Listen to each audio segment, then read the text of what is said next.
amo al que de alguna manera va a hacer algo en mi favor, al que de alguna manera va a retribuir mi amor, al que se porta bien o hace lo que yo digo. Pero el amor de Dios no lleva la mancha del egoísmo humano y su amor no espera nada. Dios simplemente ama porque Él es amor. Esa es su naturaleza. Hay una cosa que debes colocar en tu cabeza, y es que Dios siempre, siempre te amará. Hagas lo que hagas o vivas como vivas. Él nunca se cansará de amarte. Porque el día que Dios deje de amarte, dejaría de ser Dios, porque Dios es amor. Ahora, ese amor maravilloso, que nunca se acaba, no hizo que el Señor cerrase los ojos delante del pecado del hombre, ¿no? ¿Por qué no? Porque el pecado destruye lo que toca, y Dios ama al pecador y no desea su destrucción. Por lo tanto, su amor no podía ser un amor permisivo, esto es, Él no podía permitir que el pecado acabe con toda la humanidad. Y entonces proveyó el remedio. ¿Y cuál era el remedio? La muerte. Sí, pero no la muerte del ser humano, sino su propia muerte. Claro, que era el ser humano el que merecía morir. El hombre había pecado, todos pecamos, dice Pablo. No hay justo ni siquiera uno, no hay quien haga el bien. Desde los pies hasta la cabeza, todo es llaga podrida, afirma Isaías. Entonces, el ser humano merecía morir, pero Dios te ama tanto que no permitió que tú murieses, sino que envió a su Hijo para morir en tu lugar. En esto se muestra el amor de Dios, dice Pablo, en que nosotros, siendo pecadores, Jesús murió por nosotros. Qué manera maravillosa de resolver el problema que el pecado humano había creado. La sentencia se cumplió. Porque si hubo pecado, hubo muerte. Pero la paga del pecado, claro, la paga del pecado es la muerte. Solo que el hombre no murió. Cristo murió en su lugar. Eso es amor. Pero la Biblia no habla también de la ira divina al mismo tiempo que habla del amor. Claro, habla. Inclusive Pablo no tiene ningún escrúpulo en hablar de la ira divina. Para él, la ira no está reñida con el amor de Dios. Mira lo que dice en Romanos 1, 18. La ira de Dios se revela desde el cielo contra toda impiedad e injusticia de los hombres que detienen con injusticia la verdad. ¿Te das cuenta? Ahí está la ira divina. Pero hay que entender que la ira de Dios se revela contra toda impiedad e injusticia de los hombres. No contra los hombres, sino contra la impiedad y la injusticia que ellos cometen. A veces, querido, es triste ver que nosotros, los seres humanos, cuando una persona cae en pecado, confundimos las cosas y nuestra ira, entre comillas, se dirige contra el pecador y no contra el pecado que él cometió. Pero con Dios las cosas no son así. El Señor detesta el pecado, no puede aprobar de manera ninguna el pecado, pero ama al pecador. Por eso es que Jesús murió. Había que acabar con el pecado, había que castigar el pecado, pero había que salvar al ser humano. Y su amor, entonces, lo llevó al sacrificio. Mira, Dios no nos ama porque su Hijo murió por nosotros, sino que Cristo murió por nosotros porque Dios nos ama. El amor fue el resorte propulsor de su sacrificio. El amor es el que lo llevó al sacrificio. La segunda parte de la lección nos muestra que la cruz ya existía antes de la cruz. Quiere decir, el Evangelio no empieza en el Nuevo Testamento. Jesús no vino a este mundo a anunciar el Evangelio. Él vino a cumplir las buenas nuevas del Evangelio que habían sido anunciadas al ser humano después de su caída. Mira, en Génesis 3:15, Dios anuncia que el enemigo tratará de destruir a los hijos de Dios, pero que de la simiente de la mujer nacería un hijo que derrotaría al enemigo. Pues ese hijo es el Señor Jesucristo. Y ese hijo maravilloso de Dios, que es el propio Dios, uno con su Padre y con el Espíritu Santo, sería simbolizado en el Antiguo Testamento como un cordero, hasta que finalmente el Cordero de Dios que quita el pecado del mundo sería muerto en la cruz del Calvario. Y a lo largo de toda la Biblia encontramos un hilo rojo, que es la sangre de Jesús, atravesando cada página de la Biblia. En Génesis 3:15 decía: pondré enemistad entre ti y la mujer, y entre tu simiente y la simiente suya. Esta te herirá en la cabeza y tú le herirás en el talón.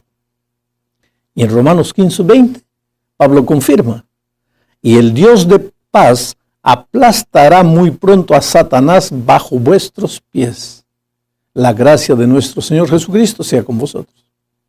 ¿No es admirable cómo Pablo y Moisés dicen la misma cosa sin nunca haberse conocido? Que el Hijo aplastaría, destruiría la cabeza del enemigo. Pero hay más, querido. Moisés, al relatar la experiencia de Abraham en el monte Moriah, describe el cuadro del sacrificio del Hijo. Yo te invito en este momento a mirar a Abraham y a su hijo. Míralos, subiendo en silencio. Sufre el padre y sufre el hijo. Ambos sufren porque ambos saben lo que va a suceder. El hijo podría haber huido, pero no lo hace. Carga la leña de su propio sacrificio. El padre ama al hijo, pero sabe que las cosas tienen que ser de esa manera. Y finalmente, cuando el cuchillo se levanta para sacrificar al muchacho, Abraham oye la voz que le dice: no hagas mal al muchacho. Y enseguida ve en un lado, en una zarza, a un cordero que va a sustituir al hijo. Esa historia es apenas un símbolo, porque en la realidad nadie sustituye al hijo. Como cordero fue llevado al matadero, y como oveja muda delante de sus trasquiladores, enmudeció y no abrió la boca. Por lo tanto, la cruz ya existía antes de la cruz. Es verdad que en la cruz del Calvario Jesús murió, pero antes lo que iba a suceder en la cruz ya estaba simbolizada en la manera de sacrificios, en la manera de historias, de parábolas, de muchas maneras. En la tercera parte de la lección vamos a hablar de Jesús en Isaías 53. Mira, yo tenía un amigo judío que un día me dijo: Alejandro, la interpretación que ustedes, los cristianos, le dan a Isaías 53 es una interpretación inmoral. Esa palabra inmoral me pareció muy dura.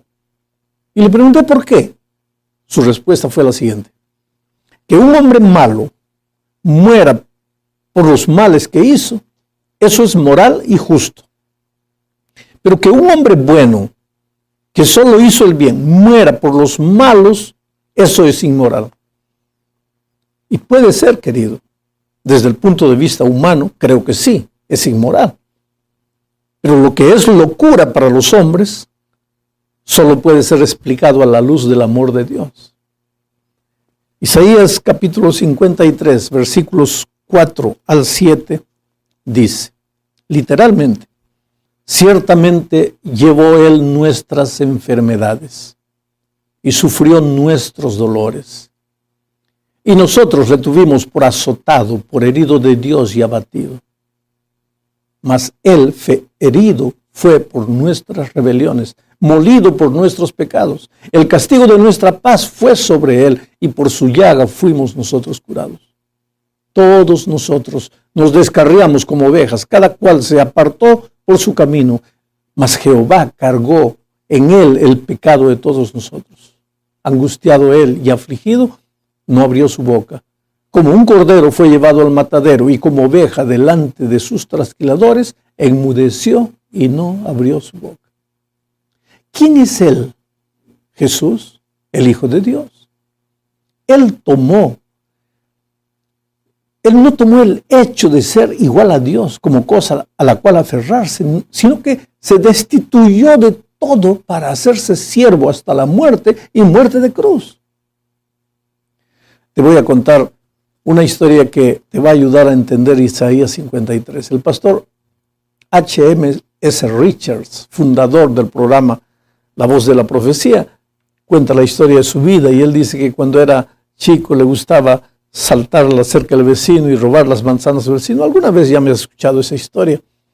Pero un día la mamá lo llamó y le dijo, mira hijo, no puedes estar haciendo eso, el vecino me ha reclamado, voy a hacer un trato contigo. ¿Estás viendo esta vara? Sí, mamita, te voy a dar 3 veces con esta vara si tú una vez más robas las manzanas del vecino.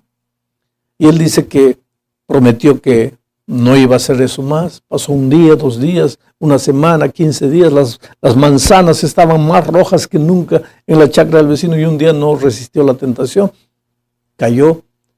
Cuando estaba de vuelta trayendo las manzanas, encontró a la madre en su camino, con una vara en la mano. Las manzanas rodaron. Él sabía lo que había hecho. Habían hecho un trato. La madre le dijo, si robas una vez más, te doy 3 veces en las espaldas con esta vara. Él comenzó a pedir perdón. Mamita, perdóname, por favor. La mamá le dijo, mira, ¿no quieres recibir el castigo? No, mamita. Solo hay una manera de que no recibas el castigo. ¿Y cuál es? Toma la vara en tus manos. Él tomó. Ahora, en lugar de...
que yo te castigue 3 veces en las espaldas con esta vara, tú me vas a castigar a mí 3 veces. Pero si hubo pecado, tiene que haber castigo. Si hubo infracción, tiene que haber la pena. Tú no la quieres pagar, muy bien, yo la voy a pagar por ti. Pero tú cometiste la infracción, tiene que haber castigo. Bueno, es lo mismo que sucedió con Dios. ¿Por qué el Señor Jesucristo pagó sin haber hecho nada? Porque si Él no pagase, tendríamos que pagar nosotros. Pero nosotros no queríamos pagar, no queremos morir. Pedimos perdón. Cuando decimos, Dios mío, perdóname, estamos diciendo, yo pequé, pero no quiero morir. Bueno, entonces solo hay una manera de no morir. Porque si hubo pecado, tiene que haber muerte. No quieres morir tú, alguien tiene que morir. Y ese alguien es el Señor Jesucristo. Eso es lo maravilloso del amor de Dios y que tal vez nosotros nunca vamos a entender. En la 4ª parte de la lección hablaremos del Evangelio en la cruz. Todos los seres humanos nacemos para vivir. Por lo menos nacemos con expectativa de vida. Creo que nadie nace queriendo morir. Todos los seres humanos hacemos planes para vivir. Cuando somos pequeños, nuestros padres se encargan de eso, pero a medida que vamos creciendo, nosotros mismos hacemos planes con relación a nuestro futuro, y en esos planes creo que nadie incluye a la muerte, por lo menos no a una edad temprana. Pero con Jesucristo todo fue diferente, porque desde que Él nació para morir. Cuando tuvo noción de la vida, de las cosas, Él ya sabía que se encaminaba hacia la muerte, hacia la cruz. Él vino al mundo para morir en la cruz. Desde que tuvo conciencia de las cosas, Él vivió a la sombra de la cruz, se dirigía hacia la cruz, vivía esperando morir. Y no tenía miedo de hablar de ese tema con sus discípulos.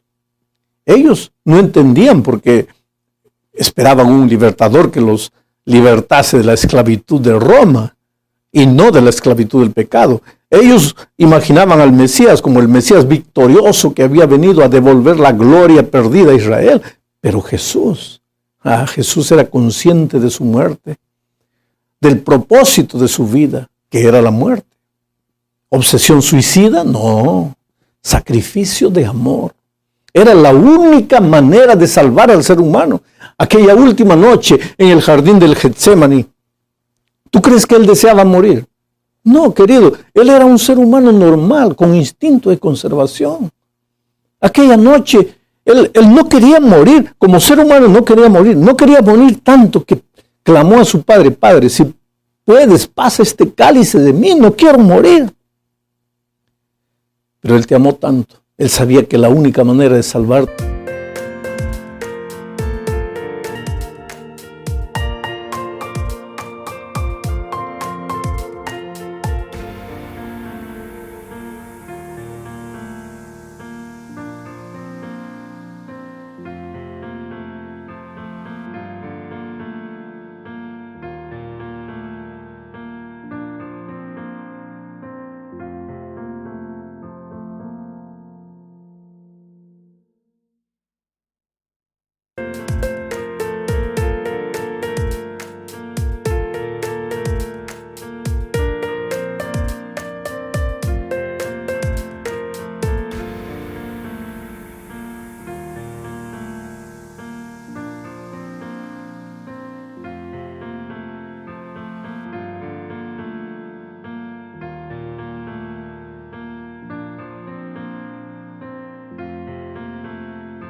era el morir. Y aunque como ser humano también tenía miedo de morir, él llegó, su amor lo llevó hasta la cruz, hasta la muerte, para devolverte la vida. Por eso, querido, si ya Jesús murió por ti, si ya Jesús sufrió por ti, si ya Jesús pagó la pena por ti, ¿por qué, aunque hayas caído en el pecado, tienes que vivir lamentándote, sufriéndote o haciéndote pagar las cosas a ti mismo? Confía en Dios, cree en Dios.